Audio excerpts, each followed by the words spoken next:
Assalamualaikum warahmatullahi wabarakatuh.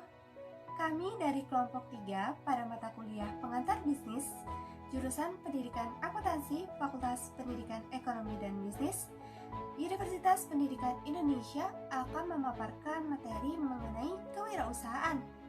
Mulai dari apa itu kewirausahaan, lalu proses kewirausahaan itu seperti apa, faktor apa saja yang menjadikan seseorang menjadi wirausahawan, dan sikap dan perilaku wirausahaan yang sukses itu seperti apa, dan masih banyak lagi yang lainnya. Untuk lebih jelasnya lagi, simak terus videonya ya. Perkenalkan, nama saya Nur Anissa dengan NIM 1900008 akan memaparkan materi mengenai konsep kewirausahaan. Karena sebelum kita lebih jauh lagi mengenal kewirausahaan, kita perlu paham, kita perlu mengetahui apa itu kewirausahaan. Secara umum, kewirausahaan adalah proses penciptaan sesuatu yang berbeda nilainya dengan menggunakan usaha dan waktu yang diperlukan, memikul resiko finansial, psikologi, dan sosial yang menyertainya, serta menerima imbalan balas jasa moneter dan kepuasan pribadi. Selanjutnya ada konsep kewirausahaan menurut Suparman Sumahamijaya. Menurut Suparman Sumahamijaya, entrepreneurship berasal dari kata entrepreneur, yaitu sebutan bagi para pedagang yang membeli barang dengan menetapkan harga barang untuk dijual, namun dengan harga yang tidak pasti. Entrepreneur atau usahawan adalah orang-orang yang menggunakan tabungan mereka atau tabungan milik orang lain untuk membeli bahan baku, sewa tenaga kerja, dan membeli peralatan untuk menghasilkan barang atau jasa, serta untuk mengharapkan laba dari penjualan produk yang dihasilkannya. Sekian pemaparan dari saya, selanjutnya akan dijelaskan oleh rekan saya, Anissa. Nama saya Anissa Eka Nur Astuti dengan NIM 19000. Saya akan meneruskan penjelasan tentang konsep kewirausahaan. Konsep kewirausahaan yang selanjutnya adalah kewirausahaan menurut Kao dan Stephenson. Menurut mereka, kewirausahaan adalah upaya untuk meningkatkan nilai dengan mengambil resiko dari suatu peluang bisnis dengan berkomunikasi dan mengendalikan serta menggerakkan uang, orang, dan sumber daya material lainnya untuk berkegiatan guna mencapai kebahagiaan. Nah, Stephenson ini merupakan presiden dari Harvard Business School yang ada di Amerika. Stephenson menegaskan bahwa kewirausahaan adalah suatu pola manajerial yang dimanfaatkan untuk mengambil peluang-peluang yang ada tanpa mengabaikan satupun sumber daya yang dimiliki. Nah, Stephenson juga menunjukkan bahwa kewirausahaan yang merupakan suatu pola manajerial ini dapat dilihat dalam 6 praktek bisnis. Yang pertama, ada orientasi strategis. Kedua, komitmen terhadap peluang yang ada. 3, komitmen terhadap sumber daya. 4, pengawasan sumber daya. 5, konsep manajemen. Dan keenam ada kebijakan balas jasa. Nah, Stephenson juga dalam konsep kewirausahaannya membagi pelaku bisnis menjadi 2 bentuk. Yang pertama ada promotor dan yang kedua ada trustee. Nah, promotor ini adalah orang yang percaya akan kemampuan yang dimilikinya untuk mengambil atau untuk memanfaatkan semua peluang yang ada tanpa memikirkan gitu atau tanpa menghiraukan sumber daya yang dimilikinya. Sedangkan pelaku bisnis yang kedua yaitu trustee adalah orang yang menekankan penggunaan sumber daya yang dimilikinya secara efisien. Jadi bisa dibilang perbedaannya itu kalau misalkan promotor dia itu lebih pede atau lebih mikir ke kemampuan dirinya sendiri tanpa menghiraukan sumber daya yang ada. Sedangkan kalau trustee itu dia berusaha semaksimal mungkin untuk memanfaatkan sumber daya yang ada secara efisien. Selanjutnya, konsep kewirausahaan dalam ilmu manajemen. Nah, dalam ilmu manajemen ini, kewirausahaan adalah kemampuan seseorang untuk menggunakan sumber daya seperti finansial, bahan mentah, dan juga tenaga kerja untuk menghasilkan proses produksi atau pengembangan usaha organisasi dalam rangka menciptakan peluang bisnis baru sehingga dapat menciptakan usaha yang baru. Nah, intinya konsep kewirausahaan dalam ilmu manajemen ini lebih kepada kemampuan dari individu itu sendiri dalam memanfaatkan seluruh sumber daya yang ada gitu untuk menciptakan produk yang nantinya akan menghasilkan peluang bisnis yang baru. Selanjutnya saya Alemelia Agustin dengan NIM 1900492 akan menjelaskan mengenai konsep kewirausahaan menurut Zimmerer. Sebelumnya saya akan menjelaskan terlebih dahulu siapa itu Zimmerer. Zimmerer adalah seorang pakar kewirausahaan yang telah menuliskan beberapa buku mengenai kewirausahaan. Salah satu bukunya yaitu yang berjudul Essentials of Entrepreneurship. Lalu menurut Zimmerer, kewirausahaan adalah penerapan kreativitas dan keinovasian untuk memecahkan permasalahan dan upaya untuk memanfaatkan peluang yang dihadapi setiap hari. Jadi dapat disimpulkan, pengertian kewirausahaan adalah perilaku dan kemampuan seseorang untuk menciptakan sesuatu yang bisa bermanfaat dan memiliki nilai jual. Yang selanjutnya, faktor yang memengaruhi seseorang menjadi wirausahaan. Yang pertama, faktor individual atau personal. Faktor individual ialah pengaruh pengalaman hidup dari kecil hingga dewasa, baik oleh lingkungan ataupun keluarga. Contohnya, pengalaman kanak-kanak, perkembangan saat dewasa, dan cita-citanya itu sendiri. Yang kedua, suasana kerja. Bila lingkungan kerja dirasa tidak nyaman, maka akan mempercepat seseorang untuk memilih jalan karirnya menjadi seorang pengusaha. Yang ketiga, tingkat pendidikan. Semakin tingginya pendidikan seseorang, maka semakin kecil pula keinginan untuk menjadi seorang pengusaha. Yang keempat, prestasi pendidikan. Rata-rata orang yang memiliki nilai akademis yang kurang tinggi memiliki rasa yang kuat untuk menjadi pengusaha karena dia berpikir menjadi pengusaha adalah salah satu jalan terakhir untuk menjadi sukses. Yang kelima, adanya dorongan keluarga. Hal tersebut berperan sangat penting dalam menumbuhkan serta mempercepat seseorang untuk mengambil keputusan menjadi seorang pengusaha. Yang keenam, lingkungan dan pergaulan. Jika seseorang bergaul dengan pengusaha, maka dalam waktu yang dekat, seseorang tersebut akan memiliki rasa keinginan untuk menjadi seorang pengusaha. Yang terakhir, keterpaksaan dan keadaan. Misalnya, keadaan seperti di PHK, pengangguran, pensiunan, membuat seseorang untuk memilih jalan hidupnya menjadi seorang pengusaha karena dinilai atau dirasa tidak ada lagi pilihan untuknya. Nama saya Noisa Rodiana Dwi Putri dengan NIM 1900553. Di sini saya akan menjelaskan mengenai sikap dan perilaku wirausahawan yang sukses. Jadi, ada 14 sikap atau perilaku yang dapat dilakukan oleh wirausahawan jika ingin sukses. Pertama, ada sikap selalu berpikir positif dalam segala hal. Yang kedua, respon yang positif dari individu terhadap informasi, kejadian, kritikan, cercaan, tekanan, dan tantangan. Yang ketiga, sikap berorientasi jauh ke depan. Jadi, seorang wirausahawan jika mengambil tindakan harus berpikir untuk ke depannya, apa itu baik atau buruk bagi usahanya. Yang keempat, sikap tidak gentar terhadap pesaing. Kelima, sikap yang selalu ingin tahu yang membuat dia selalu mencari jalan keluar bila ingin maju.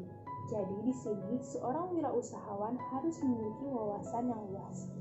Yang keenam, sikap ingin memberi yang terbaik untuk orang lain. Jadi seorang wirausahawan tidak mementingkan dirinya sendiri, tapi perlu mementingkan orang lain juga. Yang ketujuh, sikap yang penuh semangat dan pantang menyerah. Yang kedelapan, memiliki komitmen yang kuat, integritas yang tinggi, dan semangat untuk meraih mimpinya.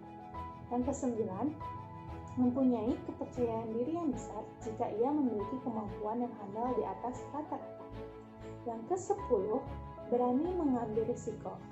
Yang ke-11, memiliki jiwa kepemimpinan, ketegasan, disiplin, dan konsisten terhadap aturan yang telah dibuat. Jadi, tujuan yang akan dicapai harus dilakukan sesuai dengan apa yang telah ditentukan dan dilakukan secara bertahap. Yang ke-12, harus mempunyai kreativitas untuk menciptakan sesuatu yang baru. Seorang wirausahawan harus memiliki inovasi bagi bisnisnya. Yang ke-13, harus dapat melihat peluang yang dibutuhkan orang lain dan menyukai komitmen. Yang ke-14, seorang wirausahawan yang sukses harus memerlukan kepandaian dalam berkomunikasi. Cara untuk melatih seorang wirausahawan dalam berkomunikasi yaitu selalu melakukan interaksi atau bersosialisasi kepada masyarakat. Ya, sebelumnya izin memperkenalkan diri, nama saya Putri Saripah Simanjuntak dengan NIM 1900333. Di sini saya akan menjelaskan tentang proses kewirausahaan menurut William D. Bygrave. Proses kewirausahaan didasarkan pada urutan langkah-langkah sebagai berikut. Sebelumnya, mari kita simak PPT di samping. Yang pertama yaitu innovation. Inovasi dari diri seseorang mendorong untuk mencari pemicu ke arah memulai usaha. Sementara faktor lingkungan pun mempengaruhinya untuk berinovasi karena adanya peluang, pengalaman, dan kreativitas. Yang kedua yaitu trigger event. Terdapat faktor personal yang mendorong seseorang untuk berusaha seperti ketidakpuasan, tidak adanya pekerjaan lain, dorongan usia, berani mengambil resiko, serta komitmen dan minat yang tinggi terhadap bisnis. Sementara faktor lingkungan yang memacu bisnisnya adalah adanya persaingan, terdapat sumber inkubator bisnis berupa latihan dan kebijakan pemerintah. Ada pula faktor sosiologis yang memicu seperti relasi, dorongan orang tua, dan pengalaman. Untuk faktor yang ketiga yaitu implementasi. Faktor personal yang mendorong implementasi bisnis ialah memiliki kesiapan mental, adanya manajer pelaksanaan, komitmen yang tinggi terhadap bisnis, serta adanya visi jauh ke depan guna mencapai keberhasilan. Yang keempat yaitu growth. Proses pertumbuhan bisnis didorong oleh faktor organisasi berupa tim yang kompak, strategi yang baik, struktur dan budaya organisasi, produk yang dibanggakan, konsumen, dan pemasok barang yang kontinu, fasilitas dari investor, serta kebijakan pemerintah yang menunjang. Sekian yang dapat saya sampaikan. Mohon maaf bila ada kesalahan. Faktor kegagalan usaha yang pertama, tidak atau jarang membuat perencanaan usaha secara tertulis. Yang kedua, koordinatif antara pendidikan. Yang ketiga, lokasi tidak tepat untuk bisnis. Yang keempat, bisnis tidak mempunyai keunikan dan perbedaan yang jelas. Yang kelima, tidak berorientasi ke depan.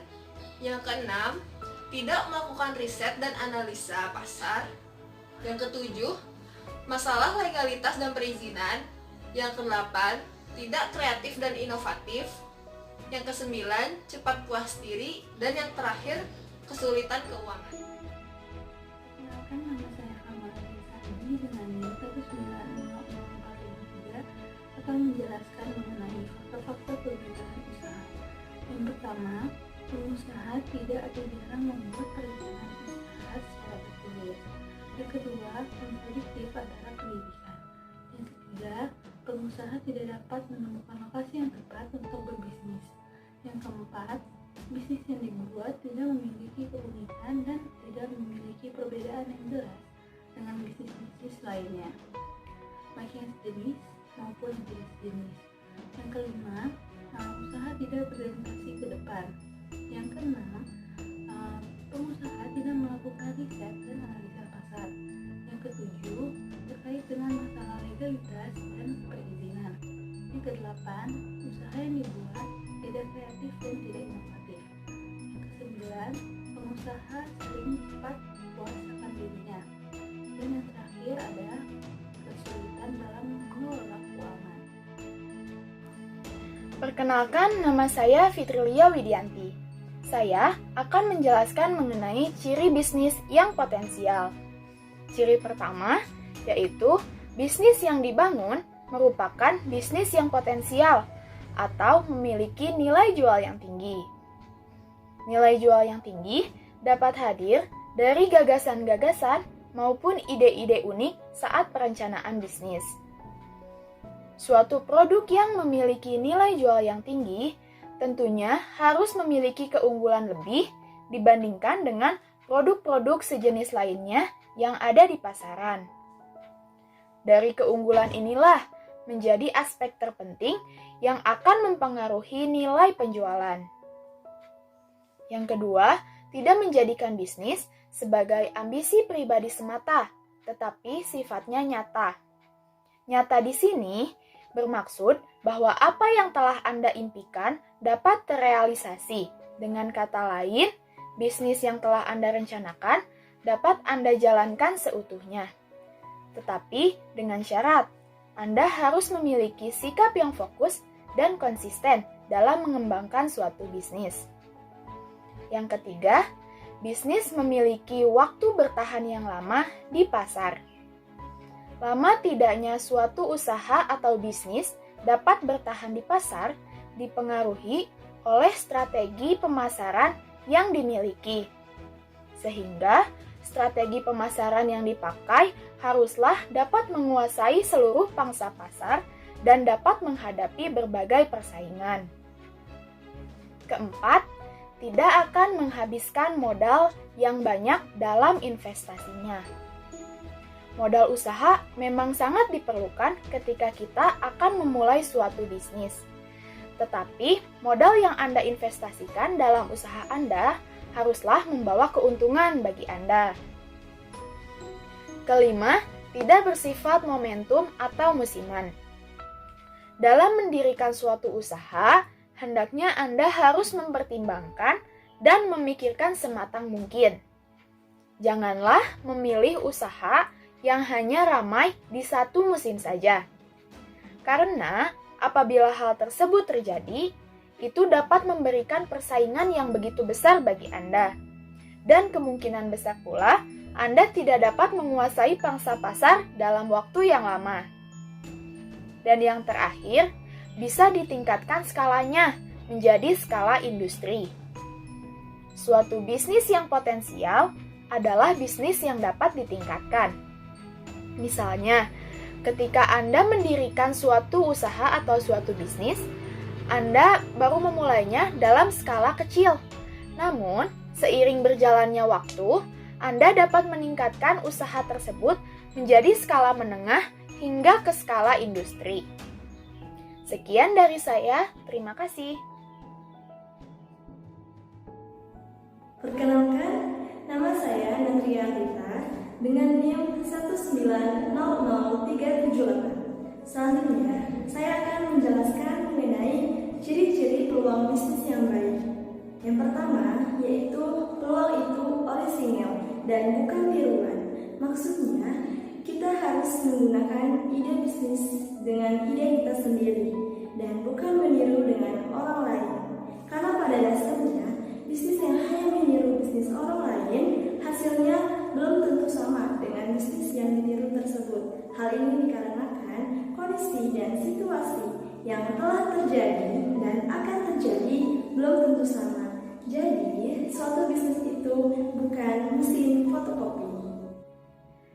Yang kedua, peluang itu harus bisa mengantisipasi perubahan persaingan dan kebutuhan pasar di masa mendatang. Artinya, ketika memulai suatu bisnis, pembisnis harus bisa mempertimbangkan atau memperhatikan apakah produk yang dijualnya telah mampu bersaing dengan produk yang lain di masa yang akan mendatang dan apakah produk tersebut mampu menjadi produk yang akan menjadi kebutuhan pasar di masa yang akan mendatang. Dengan hal ini, seorang pembisnis harus bisa meningkatkan nilai jualnya serta harus terus melakukan inovasi bagi produknya agar konsumen tidak bosan untuk membelinya. Yang ketiga, benar-benar sesuai dengan minat. Ketika seseorang memulai suatu bisnis yang sesuai dengan minatnya, maka seseorang tersebut akan menjalani bisnisnya dengan senang hati dan mampu bersemangat. Dalam hal ini akan membuat bisnisnya dapat bertahan lama. Yang keempat, tingkat visibilitas benar-benar teruji. Artinya, bisnis yang kita jalani itu memiliki tingkat visibilitas ataupun kelayakan usaha yang benar-benar teruji. Untuk itu, perlu dilakukan riset dan uji coba di pasar agar konsumen percaya dengan produk yang kita jual. Yang kelima, bersifat ide yang kreatif dan inovatif, bukan tiruan ide orang lain. Seperti yang telah saya jelaskan sebelumnya, ketika memulai suatu bisnis, kita kita harus menggunakan ide kita sendiri. Dengan ini, kita harus menggunakan ide yang sekreatif mungkin dan seinovatif mungkin agar kita bisa menarik perhatian pembeli ataupun konsumen. Yang keenam, yakin untuk mewujudkannya. Setelah berhasil memulai suatu bisnis dengan beberapa tahapan, kita harus yakin dan percaya diri bahwa bisnis yang kita jalani ini mampu bersaing dengan bisnis orang lain dan bisa sukses ke depannya. Yang terakhir, senang menjalankannya. Artinya, peluang bisnis yang baik dapat kita wujudkan dengan cara kita bersikap senang dalam menjalani bisnis yang kita jalani itu. Ketika kita bersikap senang dalam menjalani suatu bisnis, maka hasil yang kita peroleh pun dapat memperoleh hasil yang maksimal. Sekian dari saya.